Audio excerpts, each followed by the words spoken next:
Hello everyone, আমি সোমার সংসারের নতুন একটি ব্লগে আপনাদেরকে অনেক ভালোবাসা।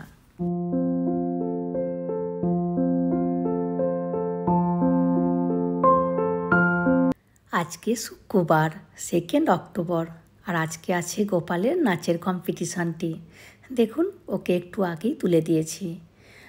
আর এখানে আমি রান্না বসিয়ে দিয়েছি। আজকে বানাচ্ছি ক্যাপসিকাম আলু ভাজা আর একটু ডিম ভাজা করে দেব। আর এখানে ভাতও বসিয়ে দিয়েছি। যাই হোক, চলুন এবার গোপালকে একটু শেষবারের মতো নাচের প্র্যাকটিসটি করিয়ে দিই। আর দেখুন, গোপালের হাতে যে ত্রিশূলটি আছে, গতকাল আমরা নিয়ে এসেছিলাম প্র্যাকটিস করানোর জন্য ওই কস্টিউমের দোকান থেকে। আর এখন প্রায় 7:30 আমরা বেরিয়ে পড়েছি। আর আমাদেরকে আসতে ওই 7:30টার মধ্যে বলা হয়েছিল। দেখুন, আমরাও চলে এসেছি আর ওনারাও চলে এসেছেন। আমাদের 7:30টায় আসার কারণ 8:30টায় আমাদেরকে স্কুলে পৌঁছতে হবে, আর সাজাতে প্রায় 1 ঘন্টার মতো সময় লাগবে। আর জানেন, এনাদের ফুল ফ্যামিলি এই দোকানটিতে বসে।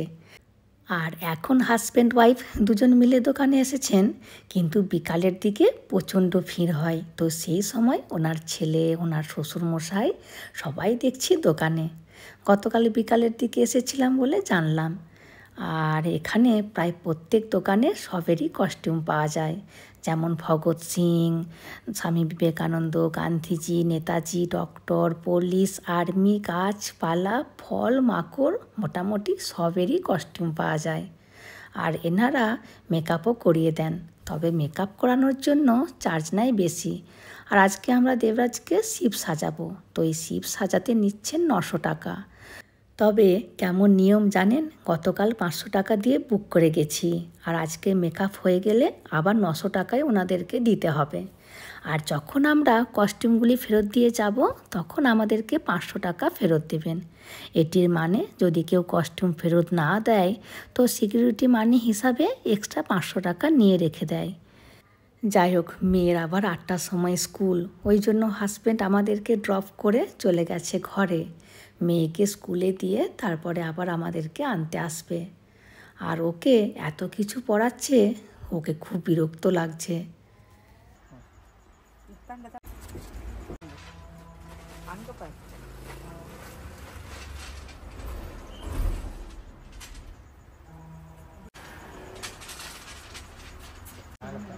அந்த இது இருக்குல்லப்பா இந்த மாதிரி கட்டணும், அப்பதான் இது நிற்கும். அது கட்டினாதான் நிற்கும். கட்டி விடுங்க சொல்றேன். பாருங்க மேட்ச்சு. சரிப்பா, வா வந்து வச்சுக்கலாம், ஒன்றும் பிரச்சனை இல்லை.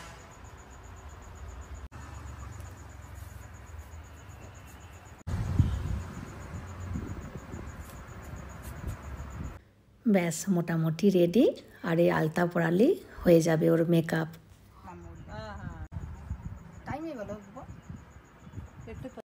ব্যাস আমাদের গোপাল একেবারে শিব সাজে রেডি।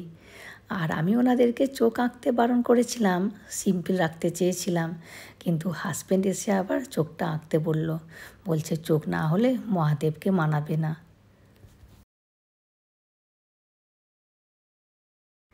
ব্যাস হয়ে গেছে। আর ওনারা আবার একটি ফটো তুলে রাখছেন, ক্যাটলগে রাখবেন বলে।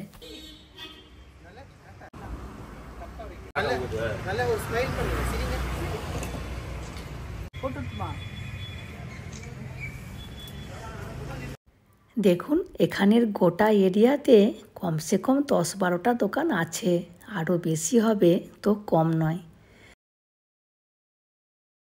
এখন প্রায় 8:30। চলুন স্কুলের দিকে বরং রওনা দিই।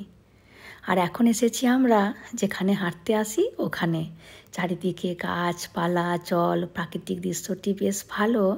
ভাবলাম গোটা কতক ফটো তুলব, কিন্তু ওকে এইসব পরে ভালো লাগছে না, ওই জন্য মুখটি কেমন করে রেখেছিল, ভালো ফটো পেলামই না। যাই হোক, চলে এসেছি স্কুলে। আর এটি গোপালের ক্লাসরুম। ওর বেঞ্চের মধ্যে ব্যাগপত্রগুলি রেখে চলে যাব অডিটোরিয়াম রুমে, ওখানেই হবে প্রোগ্রামটি। এবার ওখানে গিয়ে 2টি স্টেপ করে দেখাতে বলবো, সাপ জোটা সব পড়ে আছে, পারছে কি না। না, মোটামুটি করে ফেলছে। আর এই যে দেখুন বাচ্চারাও সব চলে এসেছে। এবার বলি কম্পিটিশনের নিয়ম, সিনি সং চলবে না, তবে ঠাকুর দেবতার সং চলবে। আর এই নাচের কম্পিটিশানটি দুটি ক্লাস মিলে হচ্ছে, 4 আর 5 মিলে একটি ক্যাটাগরি।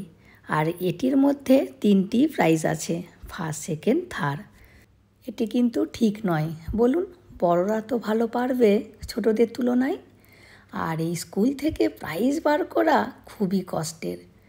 দেখুন এই ছেলেটি দেবরাজের সেকশনেতেই পড়ে, 4-এ, আর এ খুব ভালো নাচ করেছে। আর কি বলুন তো, অনেকেই তো নাচের স্কুল যায়, নাচ শেখে, তারা তো বেশি ভালো পারবে।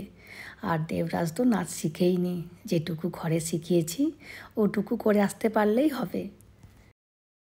আর এই মেয়েটিও দেবরাজের সাথেই পড়ে, এ আবার বাঙালি। দেবরাজ আর এ 5 বছর একই সেকশনে ছিল, এবছর আলাদা সেকশনে পড়েছে।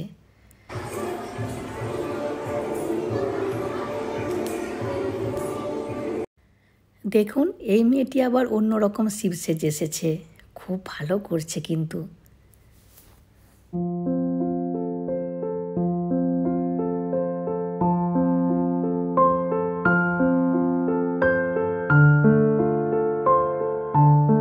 আর এই মেয়েটি ধুতি পরে সাউথ সঙ্গে নাচ করছে। আর দুটি ক্লাস মিলে টোটাল 25 জনের মতো পার্টিসিপেট করেছে। দেখা যাক কি হয়। ফাইনালি দেবরাজের টাইম এসেছে, ও 23 নম্বরে নাচ করছে।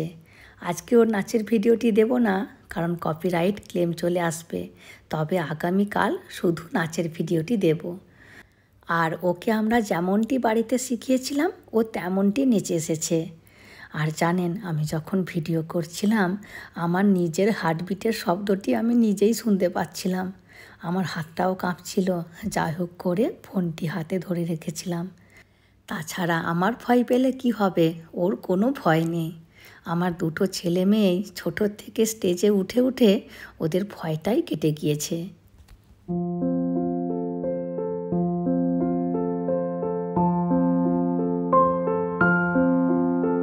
যাই হোক বাবা, ওর নাচ হয়ে গেছে, আর আমারও এখনও হাত পা কাঁপছে। আর ওরই একটি বন্ধু শিবলিঙ্গ নিয়ে এসেছিল, ওই জন্য আমরা শিবলিঙ্গর সামনে কিছু ফটো তুললাম। এদিকে গোপালের কস্টিউমও খুলে দিয়েছি, এবার মুখটা জল দিয়ে ভালো করে ধুয়ে দেব। এবার ও চলে যাবে ওর ক্লাসরুমে, আর আমরা চলে যাব বাড়ি। আর স্নান টান করে একটু বেরোবো, কারণ কস্টিউমগুলিও রিটার্ন করতে হবে, আর বাইরে একটু ব্রেকফাস্টও করে আসবো। আর দেখুন, যারা সকালে রান্না করতে সময় পায় না, তারা পরে এসে লাঞ্চ ব্যাগগুলি এখানে রেখে দিয়ে যায়। বাচ্চারা লাঞ্চের টাইম আসলে এখান থেকে ব্যাগগুলি নিয়ে যায়। যাই হোক, চলুন এবার বাড়ি ফিরি, অনেকটি লেট হয়ে গিয়েছে। আর এদিকে আমরা স্নান টান করে বেরিয়ে পড়েছি। আর আমাদের বেরোনোর মেন কারণ, বাড়িতে মুড়ি একেবারে বাড়ান্ত, আর দুজনে সকালে বেশিরভাগ আমরা মুড়ি খাই। তো মুড়ি যেহেতু বাড়ান্ত, হাজব্যান্ড বলছে চলো অন্নপূর্ণায় খেয়ে আসি, তারপর কস্টিউমগুলিও রিটার্ন করে দিয়ে আসবো। আর আজকের এখানের স্পেশাল পানিয়ারাম আর বাটার আপম, ওই জন্য হাজব্যান্ডকে বললাম আজকে আমরা এখানের স্পেশালগুলোই ট্রাই করব। ওই যে দেখুন, হাজব্যান্ড নিয়েছে পানিয়ারাম আর আমি নিয়েছি বাটার আপম। আর দেখুন কি সুন্দর দেখতে লাগছে, পুরো মনে হচ্ছে একটি ফুল ফুটে আছে। আর শেষে একটি চা নিয়েছি। এই অন্নপূর্ণা রেস্টুরেন্টে চাটা কিন্তু খুব ভালো বানায়। এমনিতে আমরা দুধ চা খাই না, এখানে আসলে একটি করে চা নিই। আর এই যে দেখুন, এটি আমার ভাগে পড়েছে। আমরা চলে এসেছি কস্টিউমের দোকানে, আর উনি এখন মিলিয়ে মিলিয়ে দেখছেন সব ঠিক আছে কি না। আর ইনি এই দোকানটি দেখাশোনা করেন, সকাল 10টা থেকে রাত্রি 8টা পর্যন্ত এনার ডিউটি। যাই হোক, বাড়ি চলে এসেছি, আর এখন 12:30টার মতো বাজে। স্কুল থেকেই আক্কাকে ফোন করে দিয়েছিলাম আজকে যেন একটু দেরি করে আসে, এমনিতে 11:30টার সময় করে আসে। যাই হোক, আমি আগে তাড়াতাড়ি করে সোফাগুলো ঝেড়ে ফেলবো, আর এই টেবিলটাও একটু মুছে দেব। আর আক্কা আসার আগে এই কাজগুলি আমি করি, যতক্ষণ না আমি হলটি বাগাই আক্কা ঝাড়ু দেবে না। মাঝে সাঝে সময় না থাকলে মানে রান্নাঘরে ব্যস্ত থাকলে আক্কা আবার আমাকে ডাকবে, এসো সোফাগুলো ছেড়ে দিয়ে যাও, আমি ঝাড়ু দেব। এদিকে আমাদের আক্কা রানিও চলে এসেছে, আর এসেই প্রথমে জিজ্ঞাসা করছে দেবরাজ কেমন নাচ করলো, আমাকে ভিডিওটি দেখাও। আমি বললাম হ্যাঁ, আগে ঝাড়ু দিয়ে দাও, দেখিয়ে দিচ্ছি। আর গতকাল আমাদের প্রতিবেশীরা এসে দেবরাজের নাচ দেখে গেছে, আর আজকে ভিডিওটি পাঠাতে বলেছে। আর আক্কা কাজ করে যাবার পরে রান্না বসাবো। আজকে রান্না করে খেতে করতে 3টে সাড়ে 3টে বেজে যাবে। এবার একটু জল খাবো, তারপরে রান্না বসাবো। অন্য দিনে এতক্ষণে আমার রান্না হয়ে যায়, আক্কা ঘর মুছে আর আমি গল্প করি। আর দেখুন এতক্ষণে হাজব্যান্ড মাছ নিয়ে এসেছে, 3 কিলোর মতো আছে। এইমাত্র মাছের রান্না ফোন করেছিল, টাটকা মাছ আছে নিয়ে যাও। আর হাজব্যান্ডের ফোন নাম্বার দেয়া আছে, ওই জন্য যখনই ভালো মাছ থাকে ফোন করে দেয়, আর হাজব্যান্ডও টুক করে নিয়ে চলে আসে। আর দেখুন মাছের তেলটা কি সুন্দর, পরিষ্কার করার দরকারই নেই, শুধু ভালো করে ধুয়ে নিলেই হয়ে যাবে। আর এই মাছটি 3 কিলোর মতো আছে, 2টি মাছ আছে 1.5 কিলো করে ওজন। আর এখন মাছের দাম বাড়িয়ে দিয়েছে এখানে, আগে 150 টাকা করে কিলো নিত, এখন 180 টাকা করে কিলো নিচ্ছে।